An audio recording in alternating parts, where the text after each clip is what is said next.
Income tax में सबसे ज़्यादा पूछा जाने वाला सवाल कि क्या अगर हस्बैंड अपनी वाइफ के अकाउंट में इनकम ट्रांसफ़र करता है या फिर उसे गिफ्ट देता है, तो उससे कितना टैक्स बचाया जा सकता है? क्योंकि नेक्स्ट ईयर से ऐसे भी 12 लाख तक कोई इनकम टैक्स नहीं लगने वाला है, ज़ीरो टैक्स है। तो आज अलग-अलग सिनेरियो देखेंगे, अलग-अलग केसेस समझेंगे, किस केस में कितना टैक्स बचाया जा सकता है और एंड में पता करेंगे कि ज़्यादा से ज़्यादा टैक्स बचाने के लिए आपको कौन-सा रिजिम सेलेक्ट करना चाहिए, न्यू या फिर ओल्ड। गुड मॉर्निंग एवरीवन, मेरा नाम कमलेश और आप देख रहे हैं गुड लक फाइनेंस। आइए वीडियो को शुरू करते हैं। यहाँ पे अलग-अलग केसेस है। केस नंबर 1 जहाँ पे हस्बैंड वर्किंग है और वाइफ नॉन वर्किंग है। तो अगर हस्बैंड जो वर्किंग है वो नॉन वर्किंग वाइफ के अकाउंट में अमाउंट ट्रांसफर करता है एज ए गिफ्ट, तो जो गिफ्ट ट्रांसफर हो रहा है वो टैक्स फ्री है, वो उस पर कोई टैक्स नहीं है। लेकिन अगर वाइफ उस अमाउंट को यूज करके कोई और इनकम जनरेट करती है तो वो जो इनकम होगा वो टैक्सेबल होगा और वो हस्बैंड के अकाउंट में टैक्सेबल होगा, ना कि वाइफ के अकाउंट में। क्योंकि इनकम टैक्स में एक कॉन्सेप्ट है क्लबिंग। तो एग्जांपल्स के लिए अगर हस्बैंड वाइफ को 1 लाख रुपया गिफ्ट देता है और वाइफ उस 1 लाख रुपया को एफडी, म्यूचुअल फंड्स या फिर स्टॉक्स में लगाती है और वहां से 10,000 रुपया कमाती है, तो वो जो 10,000 रुपया है वो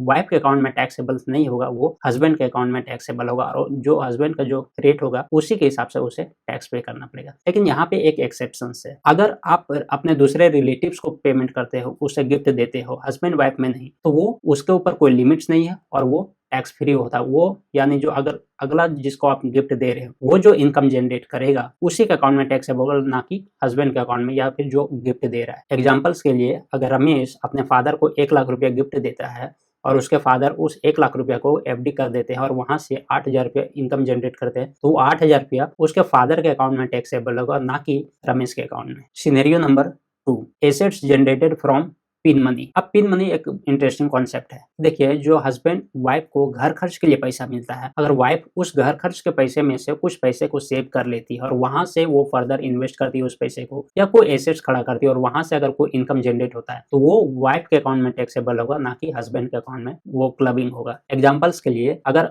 हस्बैंड वाइफ को 50,000 रुपया घर खर्च के लिए दे रहा है और वहां से वो 5,000 या 7,000 रुपया करके महीने का सेव कर ले रही है और उसे वो इन्वेस्ट कर रही है और वहां से फिर वो इनकम जनरेट कर रही है, तो वो वाइफ के अकाउंट में ही टैक्सेबल होगा, ना कि हस्बैंड के अकाउंट। लेकिन यहाँ पे एक वर्ड है रीजनेबल। ऐसा नहीं हो कि 50,000 रुपया घर खर्च के लिए मिल रहा और वहां से 50 में से 45,000 या 40,000 वो सेव कर ले रही, तो ये क्लियर कट पता चलेगा कि ये विंडो ड्रेसिंग है, ये फेक ट्रांजेक्शन है, सिर्फ टैक्स बचाने के लिए, ना कि रियल ट्रांजेक्शन है। सिनेरियो नंबर 3, अगर हस्बैंड और वाइफ दोनों का ज्वाइंट अकाउंट है और वहां से कुछ इनकम आ रहा है, तो वो किसके अकाउंट में टैक्सेबल होगा? तो देखिए, उस केस में जनरली बहुत लोग क्या करते हैं कि जिसका नाम पहला नंबर पे रहता है उसी के अकाउंट में टैक्सेबल कर देते हैं, लेकिन ये गलत है। जो वर्किंग है, जो इनकम जनरेट कर रहा उसका अकाउंट में वो टैक्सेबल होगा, ना कि जो नॉन वर्किंग है। क्योंकि जो नॉन वर्किंग है उसका तो कोई कॉन्ट्रीब्यूशन ही नहीं है ना, इसीलिए नॉन वर्किंग के अकाउंट में नहीं, वर्किंग के अकाउंट में टैक्सेबल। एग्जांपल्स के लिए अगर हस्बैंड और वाइफ दोनों का ज्वाइंट सेविंग अकाउंट है और उस सेविंग अकाउंट से 20,000 रुपया इंटरेस्ट इनकम हुआ, तो 20,000 रुपया अगर हस्बैंड वर्किंग है तो हस्बैंड के अकाउंट में टैक्सेबल होगा, ना कि दोनों के बीच में आधा आधा टैक्सेबल होगा। सिनेरियो नंबर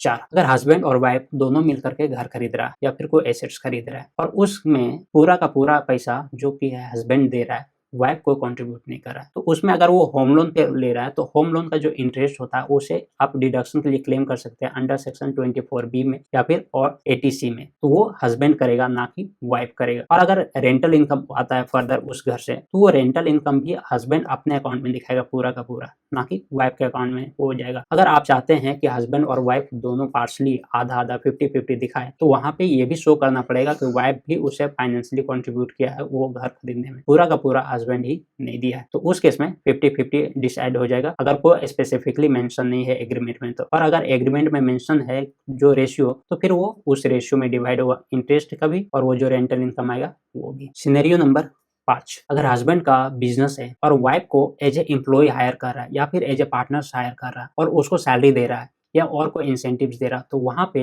इस तरह से ट्रांजेक्शन किया जा सकता है और वो जो सैलरी मिलेगा वो पूरा का पूरा वाइफ के अकाउंट में टैक्सेबल होगा, ना कि हस्बैंड के अकाउंट में, वो जैसे जो क्लबिंग हो रहा था गिफ्ट का केस में। तो लेकिन ये प्रॉपर ट्रांजेक्शन होना चाहिए, वो दिखाना आपको होगा कि हस्बैंड वाइफ को रेगुलर बेसिस पे सैलरी दे रहा है या फिर वो जो इंसेंटिव्स है और वाइफ बदले में उसे जो भी सर्विसेज के लिए हायर्स किया है, चाहे मार्केटिंग या और भी कुछ जो भी चीज लिए, वो as a working partners use हो रहा है या फिर एज ए एम्प्लॉय वो काम करे, ये चीजें दिखाना होगा। तो उस तरह से आप इसमें अच्छा खासा टैक्स सेव कर सकते हैं। अगर आपका 2 बच्चा है या 1 बच्चा है तो उसको भी आप सैलरी दिखा करके आप वहाँ टैक्स करते हैं। तो टेक्निकली देखिए, तो अगर हस्बैंड का 36 लाख रुपया का भी इनकम हो रहा है अगर बिजनेस है, तो 36 लाख रुपया पे वो जीरो टैक्स दे रहा है। 12 लाख रुपया खुद का बचा रहा है, 12 लाख रुपया वाइफ के नाम पे और 12 लाख रुपया बेटे के नाम पर पैसा ले रहा है। नेक्स्ट, अगर हस्बैंड वाइफ के नाम पे या बच्चों के नाम पे हेल्थ इंश्योरेंस लेता है तो उस केस में भी हस्बैंड पूरा का पूरा अप टू 25,000 तक क्लेम कर सकता है। लेकिन वहीं अगर आप अपने पेरेंट्स के लिए ले रहे हैं और पेरेंट्स सीनियर सिटीजन है तो वहाँ पे 50,000 तक का